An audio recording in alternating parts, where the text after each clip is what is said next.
امروز 4 январ است و امروز با شما نگاهی می‌اندازیم به تحولات تاجیکستان و جهان. شعله گلخواجه هستم. سلام. امروز در برنامه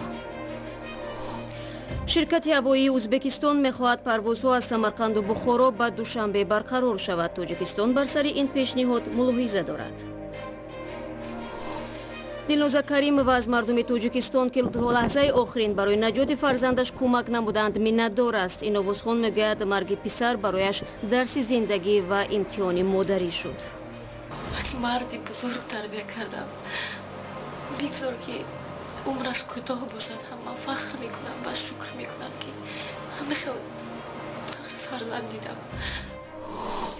در آرزوی برف ساکنان تاجیکستان را گرمی زمستان امسال نگران کرده است، ولی آب و هواشناسان میگویند روزهای آینده هوا سردتر می شود. احتمالات از معیار مقرری 1 درجه خنک آمدن حرارت هوا در یک قطعه ناحیه‌های جمهوری پیشگویی کرده می شود و احتمالات باران برف‌های پای در پای احتمالاتی در ماه فوریه دارد.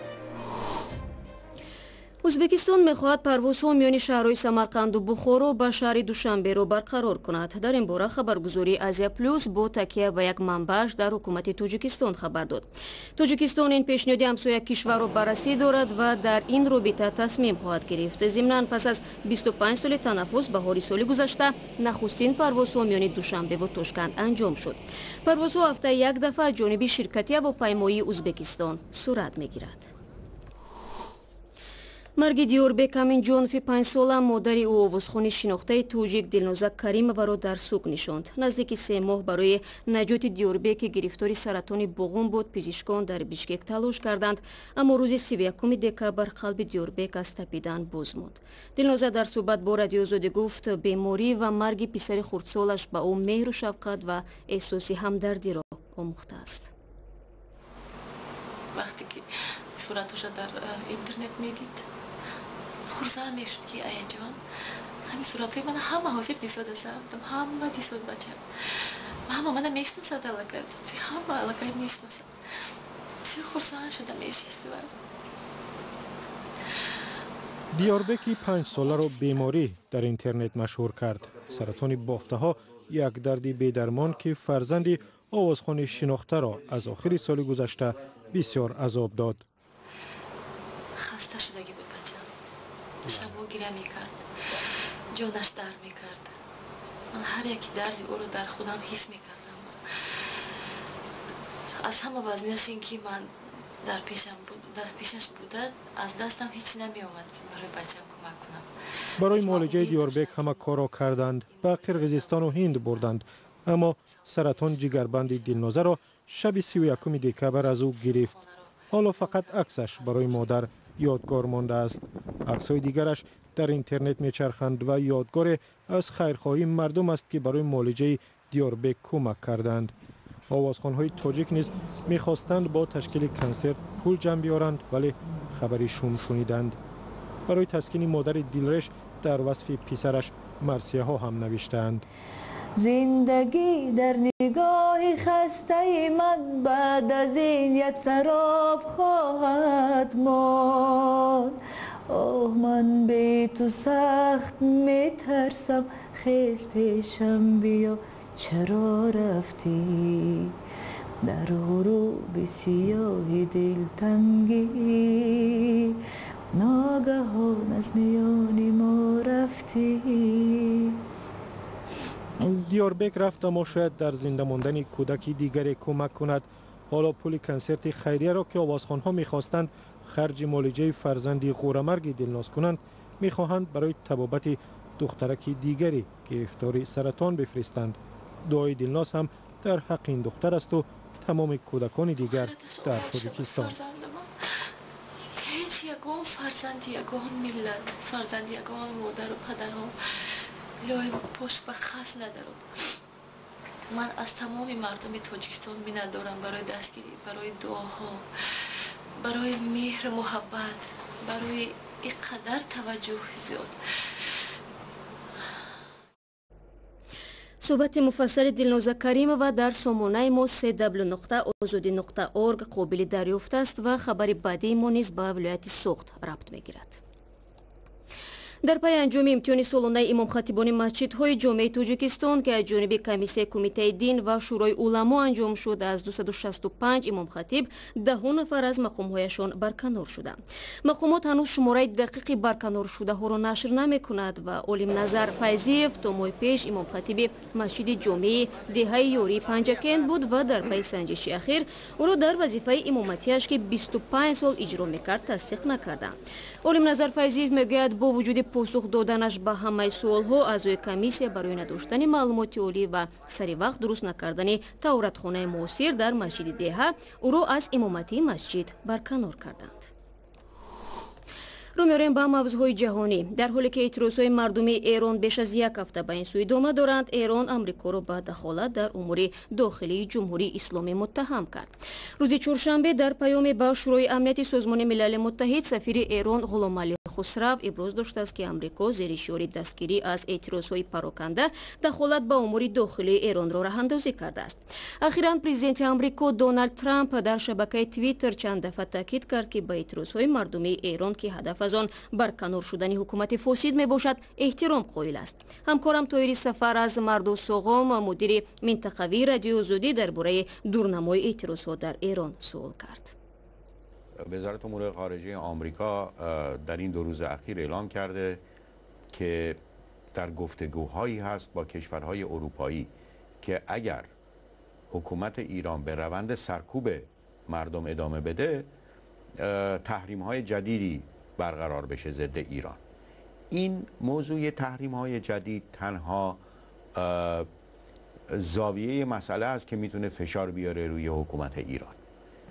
تنها چیزی که حاکمان ایران میترسند اینه که تحریم‌های جدید برقرار بشه و وضع اقتصادی بدی که درست کردن در کشور بدتر بشه. میتوان پیش بینی کرد که آینده چه خواهد شد؟ سرکوب اعتراضگران شدت میگیرد و یا مقامات ایران با نظر داشت این تظاهرات بی سابقه سیاست خود را شاید اندکی تغییر میدهند؟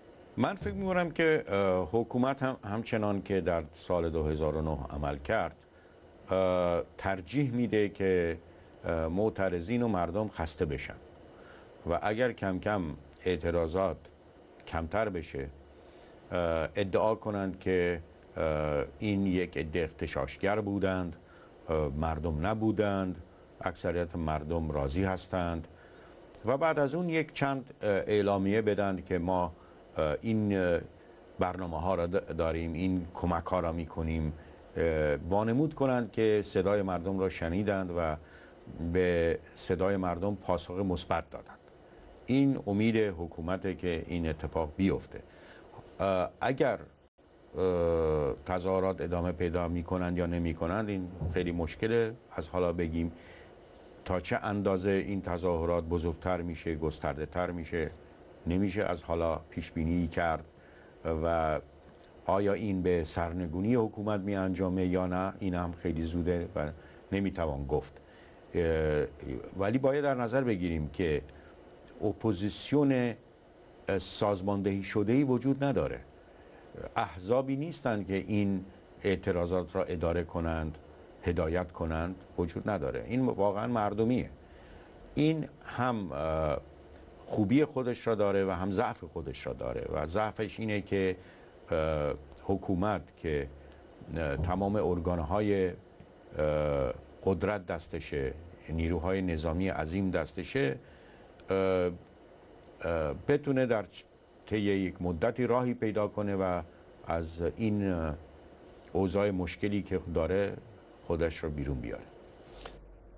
شکل کاملی صحبت با مردو سقم در وبسایت رادیو آزادی و در آزادی ویدیو یوتیوب گذاشته شده است.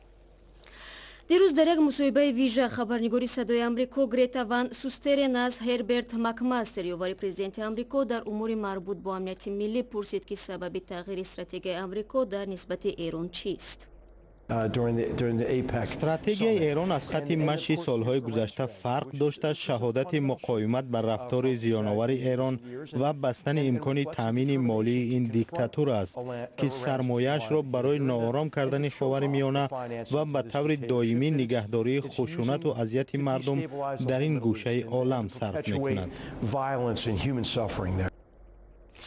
дар аввалин паёми твиттери соли равон президенти амрико ба покистон ҳам ишора карда иброз дошт ки кӯмак ба ин кишварон мутаваққиф мекунад, зеро иқдомҳои исломобод дар мубориза бо терроризм кофӣ нестанд. Грета ван Сустерен аз Ҳерберт Макмастер хоҳиш кард дар ин бора тафсилот бидиҳад. نگران کننده آن است که با پشتیبانی انتخابی و تقدیم پناهگاه و پایگاه ها به گروه های شبیه طالبان و شبکه حقانی که در بعض گوشه های پاکستان و افغانستان ضرر می آورند، حکومت پاکستان ضد مردمش عمل می کند.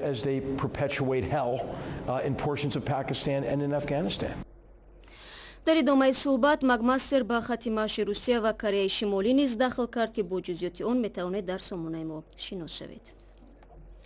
бармегардем ба Тоҷикистон. гармии ғайриинтизор дар зимистони имсола на танҳо кишоварзон, балки сокинони оддиро низ дар Тоҷикистон нигарон кардааст. ҳарчанд обу ҳавошиносон нисбатан сартар шудани ҳаво дар рӯзҳои ояндаро пешгӯӣ мекунанд, вале мусоҳибон ба радиои озодӣ гуфтанд, ки аллакай паёмади бади тағйири иқлимро эҳсос намудаанд. гузориши Шодмони Ятимро тамошо мекунем. як сол пеш дар ин вақт мардум аз бориши зиёди барф ва сардии шадид суҳбат мекарданд. вале ҳоло дар бештар аз манотиқи Тоҷикистон ҳароратсанҷҳо то 20 дараҷа гарм нишон медиҳанд. ин мавсими зимистон танҳо дар баландкӯҳҳо барф борид. одамони касбу кори гуногун ин ҳолатро риққатовар медонанд ва мегӯянд паёмади хуб надорад. аз як сӯ бемориҳои мухталиф назири зуком зиёд шавад, аз сӯи дигар барои зироатпарварон мавсими хуберо ба дунбол надорад. ҳангоми набурдани барфҳои мавсимӣ зироатҳо ва дарахтони мевадиҳанда аз ҳар гуна касалиҳо ё ҳашаротҳое ки зараровар ҳастанд онҳо нест намешаванд ва ин боиси ба паст шудан ё нест шудани сифати зироатҳо ва дарахтони мевадиҳанда мегардад. ҳавошиносон ҳар лаҳза аз таҷаммӯи абрҳо мехоҳанд ба қавле аз хабари барфу борон даҳон ширин кунанд, вале дар они воҳид абрҳо пароканда мешаванд. гардиши сардӣ ҳам аз Атлантика, ки умдатан бо худ барфу борон меорад, ба наздикӣ то ба Тоҷикистон расиданӣ нест. бо вуҷуди он ки дар нимаи аввали моҳи январ дар водиҳо борону дар баландкӯҳҳо барф пешгӯӣ мешавад, эҳтимол сокинон барфи бо ҳузури дилро дар моҳи оянда бинанд. ва асосан аз рӯи пешгӯи пешакии мо танҳо дар моҳи феврал эҳтимолияти аз меъёри муқаррари 1 дараҷа хунук омадани ҳароти ҳаво дар як қатор ноҳияҳои ҷумҳурӣ пешгӯӣ карда мешавад ва эҳтимолияти боридани барфҳои пай дар пай эҳтимолияти дар моҳи феврал дорад. бархе мегӯянд ки тағйири иқлими ҷаҳонӣ ба нармшавии ҳаво дар фазли зимистон дар Тоҷикистон сабаб шудааст. ба таври мисол 3 январи соли гузашта дар минтақаи майхӯраи шимоли шаҳри Душанбе қабати барф аз 1 метр боло буд, аммо то ба имрӯз дар ин минтақа танҳо 37 сантиметр барф боридааст. ба гуфтаи масъулони маркази яхшиносии Тоҷикистон, наборидани барфи зиёд ва набудани сардиҳо боис мешавад, ки захираҳои обии кишвар, ки манбаи асосияш пиряхҳо мебошанд, кам шавад. камшавии яхбандӣ яъне ки камшавии майдон ва ҳаҷми пиряхҳо ба назар мерасад. ҳангоми болоравии ҳарорати ҳаво миқдори обҳои ҷоришаванда аз пиряхҳо зиёд шуда, дар натиҷа суръати ҳаракати пиряхҳо зиёд мешавад. пиряхҳо чун аз сабаби боришоти хеле зиёд захирашон хеле зиёд мешавад, аз ҳисоби боришоти зиёд, аз ҳисоби баландшавии ҳарорат пиряхҳо об мешаванд, захираи обӣ ҳам кам мешавад. бар тибқи маълумоти расмӣ дар 40 соли ахир беш аз 14 000 пиякҳои Тоҷикистон ҳудуди 1 000 яхчоли табиии он комилан аз байн рафтааст. 60% захираҳои оби минтақаи Осиёи марказӣ дар Тоҷикистон аз пиряхҳо ташаккул меёбанд. Шодмон Ятим, Искандари Фирӯз, Озодӣ, Душанбе. و غفور کریمов таблакнавози шинохтаи тоҷик рӯзи 4 декабр дар синни 80-солагӣ дар шаҳри Кӯлоб даргузашт. Ин ҳунарманд дар миёни мардум бо номи Ғафури Таблак маъруф буд. ғафур каримов дар қасри фарҳанги шаҳри Кӯлоб кор мекард ва ҳамзамон дар коллеҷи санъати ин шаҳр дарс медод. ва ахбори бештар аз ино дар сомонаи озодӣ ва шабакаҳои иҷтимоии Facebook, Одноклассник ва Twitter пайдо кунед. Ташаккур ки имрӯз низ ҳамроҳи мо будед ва то барномаи фардо худо нигаҳдори ҳар яки шумо бошад.